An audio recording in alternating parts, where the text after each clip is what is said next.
Всем здравствуйте! Меня зовут Татьяна, и я рада приветствовать всех, кто заглянул сегодня ко мне в гости. Сегодня видео будет посвящено вот этому голубому джемперу, который я назвала Лагуна.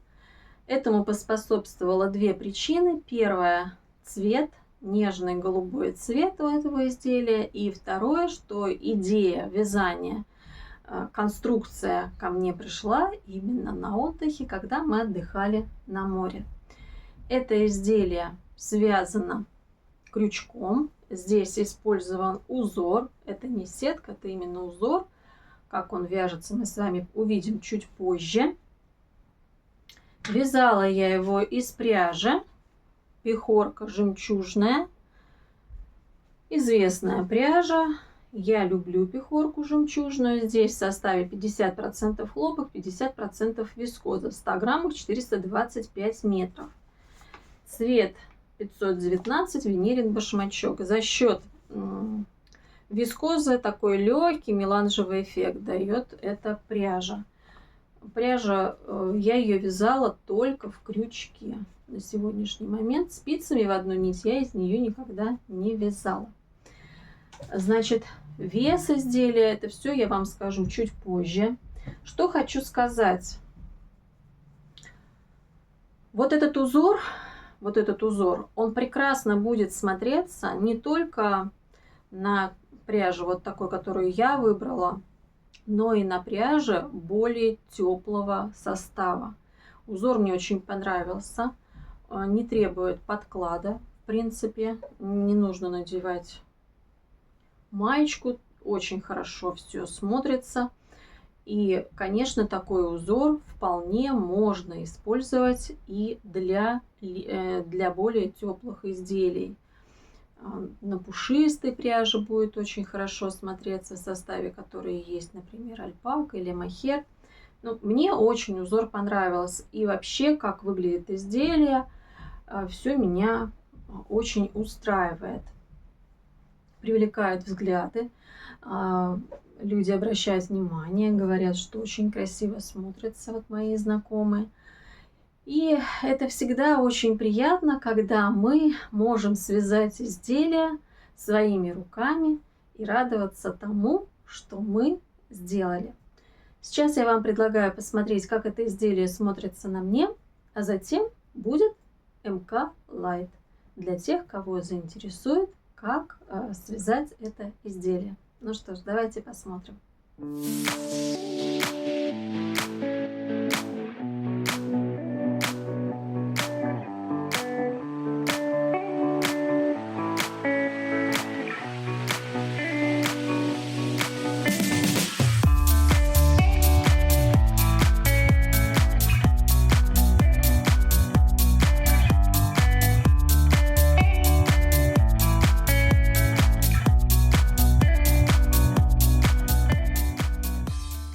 Давайте сразу посмотрим. Вес изделия составляет 318 граммов. У меня было 4 моточка.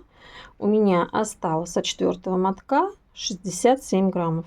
То есть меньше половинки у меня ушло от 4-го мотка. Очень даже хорошо. Но те, кто работал с пряжей жемчужной, те знают, что расход у этой пряжи замечательный. Я использовала для вязания крючок 2,25. Изделие связано на 44 российский размер. Сейчас скажу вам, что у меня получилось по параметрам. Длина изделия получается по передней части 51, по спинке 55. В ширину деталь составляет 41 сантиметр. Плечо. Значит, здесь скос плеча, это видно. Составляет без обвязки 13 сантиметров, с обвязкой 15.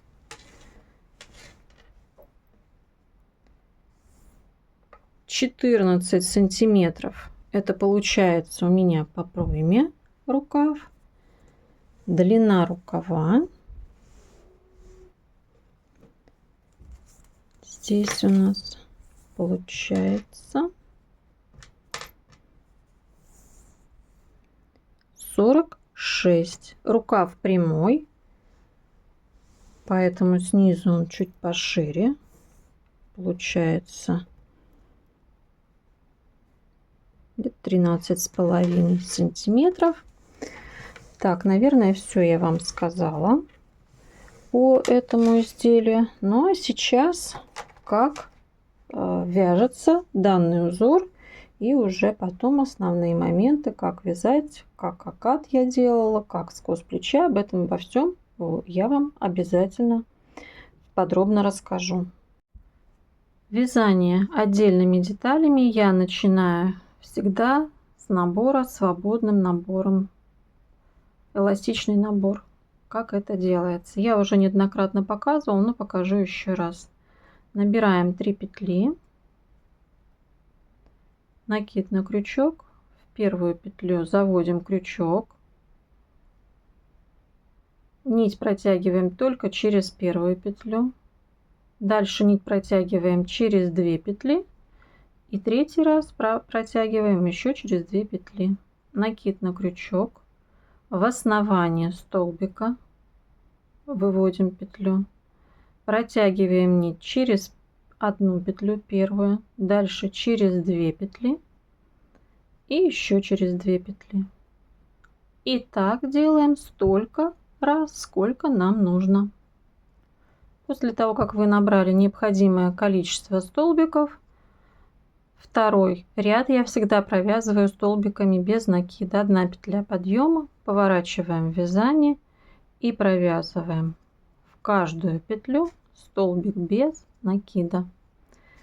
Это всегда лучше, нежели чем начинать сразу узор. Получается, мне не нравится, потому что фалдит полотно, поэтому я всегда провязываю столбик без накида.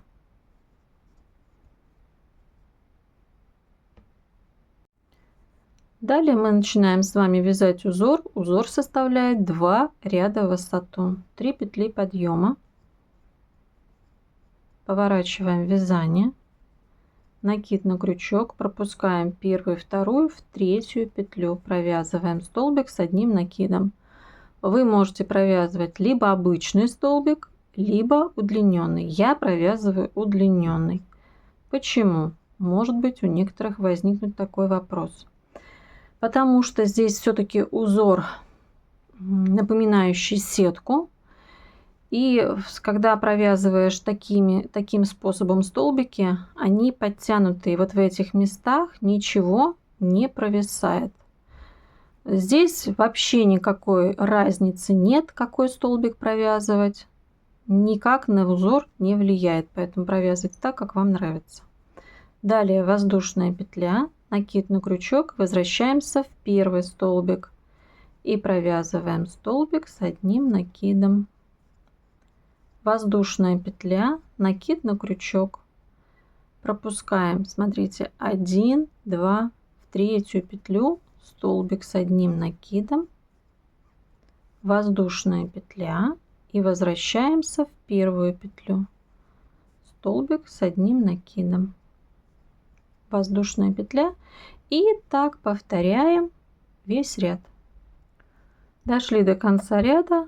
В конце в третью петлю подъема, но здесь у нас не в третью петлю подъема, а в крайнюю петлю мы провязываем столбик с одним накидом.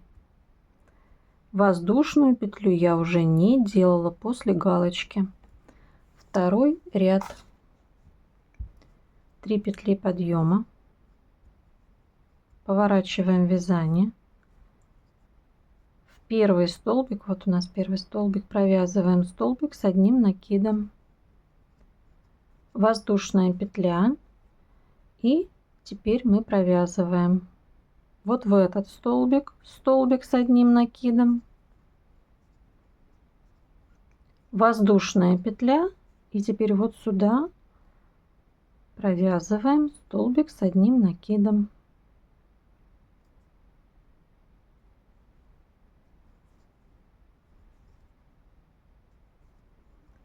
Воздушная петля, провязываем столбик с одним накидом,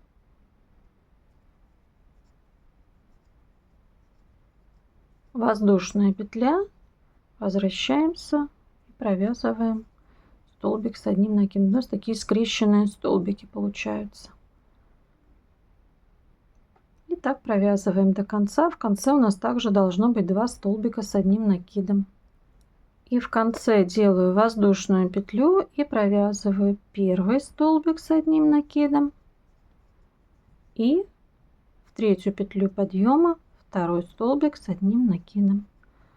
А далее мы узор повторяем с первого ряда. То есть мы чередуем первый, второй ряд. Вот и все. Узор очень простой, но смотрится он очень эффектно. Посмотрите.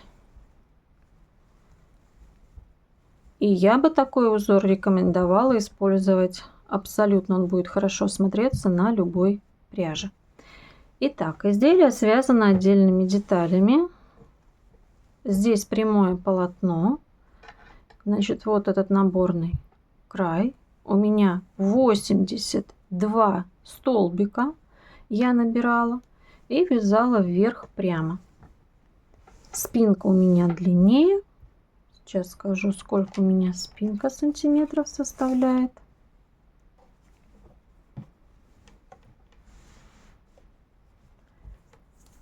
До той поры, пока вот мне не нужно было делать окат плеча, скошенное плечо. Значит, я провязала сейчас 54 сантиметра. Здесь у меня нет никаких убавок на пройму абсолютно. То есть вяжется полотно прямо. Вот нам нужно. Я всегда делаю углубление. Кто меня смотрит постоянно, те знают. Я всегда делаю углубление по спинке, когда вяжу отдельными деталями. И, значит, посмотрите, вот он смотрится таким образом. Скос плеча. Здесь вы сами уже для себя вычисляете, сколько у вас будет петель по краям. То есть я повесила маркеры. Сейчас я вам вставлю фотографию. Я повесила маркеры на плечах с обеих сторон. То есть я каким образом делала скос плеча в этом узоре. Итак, я, значит, до первого маркера у меня сначала были полустолбики с одним накидом я провязывала. Затем я провязывала до второго маркера столбик с одним накидом, но не удлиненный, а обычный. А затем до конца я провязывала удлиненными столбиками. Второй ряд мы вяжем в обратную сторону. Первые 2 маркера мы провязываем это расстояние удлиненными столбиками. До розового маркера мы вяжем обычными столбиками. И до зеленого маркера мы вяжем полустолбиками с одним накидом. Все, на этом заканчиваем. Вот таким образом я выполнила скос плеча. По-другому, ну кто-то, может быть, найдет и другую идею. Вязание — это такое творчество, и у каждого свое видение. Я увидела вот таким образом. И здесь все очень красиво получилось, на мой взгляд. И эффекта скошенного плеча я добилась. То есть вот таким образом, почему я и повесила, у меня все маркеры были цветные, это именно для того, чтобы я не запуталась, то есть к какому маркеру мне идти. Передняя часть вяжется так же, как и спинка, но короче. И здесь у меня до начала скоса плеча я провязала 50 сантиметров. У меня, конечно же, по передней части углубление на горловину будет раньше. Глубину горловины определяет каждый для себя сам. Какая вам нужна горловина, так вы и делаете. То есть здесь я сначала сделала углубление по передней части, а затем таким же образом повесила маркеры и провязывала таким же образом, как и по спинке, скос плеча. У меня соединительными столбиками швы выполнены. Соединительными столбиками. Мне нравится подобный шов, он как фабричный и очень хорошо держит изделие. Дальше вот мне нужно было выполнить вывязывание рукава. С рукавом было посложнее. Я хотела его вязать в круговую, когда я сразу же соединила боковые швы, наметила, где у меня будут разрезы, все это сделала. И начала было тут тоже так же, я повесила маркеры, чтобы мне таким же образом сначала полустолбиками начинать, но нет, получалось все время, что рукав, он вот так вот у меня получался, как гармошка. Фалды были, я сменила крючок на меньший, все равно такой же эффект.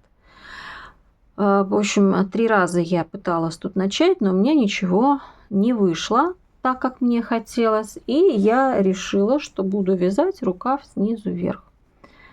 Я набрала, здесь 60 у меня 8 столбиков, набрала и, значит, вязала прямо. И сейчас опять же вам вставлю фотографию, на которой видно, что у меня вывязан окат плеча. Итак, здесь, когда у меня было прямое полотно, я также взяла цветные маркеры, наметила, как мне делать шаг, и также провязывала. То есть я начинала с полустолбиков с одним накидом, это до первого маркера я вязала, потом до второго маркера я вязала с обычными столбиками, и дальше я уже вязала столбиками удлиненными с одним накидом. Доходила до предпоследнего маркера в обратную сторону, да, то есть обычные столбики и потом полустолбики. Потом я разворачиваю, с соединительными столбиками дохожу до второго маркера и начинаю вязать второй ряд. У меня, значит, от второго до третьего маркера полустолбики с одним накидом. Дальше пошли до следующего маркера обычные столбики. И далее я вязала удлиненными столбиками. Также доходила до второго маркера с конца, да, то есть до третьего с конца. Вязала столбиками обычными, и второй с конца маркер получался у меня полустолбики. То есть вот последнюю часть я не трогала. Но у меня здесь 3 ряда вывязано. И получилось все так, как надо. Потом я уже рукав вточала. Дальше что я еще сделала? Горловину, как я здесь обвязала 2 ряда столбиками с одним накидом, а затем 3-й ряд, это мой любимый в этом сезоне, айкорд крючком. Особо и незаметно, но красиво очень смотрится горловинка, вот этот краешек горловинки. Ну, полюбила я этот способ, и я уж ему не изменяю в этом сезоне, обвязываю таким образом. Дальше мне нужно было до конца уже здесь нижнюю часть сделать. Здесь я просто обвязала столбиками без накида. Повернулась, обвязала столбиками без накида разрез. Этот тоже разрез. И заднюю часть у меня тоже столбиками без накида. То есть по разрезам тоже столбиками без накида. Рукава тоже 1 ряд столбиками без накида, чтобы был такой завершенный край. Вот и все. Вязание несложное, но получилась современная, красивая модель, которая будет хорошо смотреться и с брюками, и с юбкой. Поэтому, пожалуйста, вдохновляйтесь, творите, вяжите. Изделие очень красиво будет смотреться подобным узором. Ну, вообще подобный узор очень хорошо подойдет и для кардиганов, для всевозможных кофточек, и даже для платья. То есть экспериментируйте и добавляйте в свою копилку.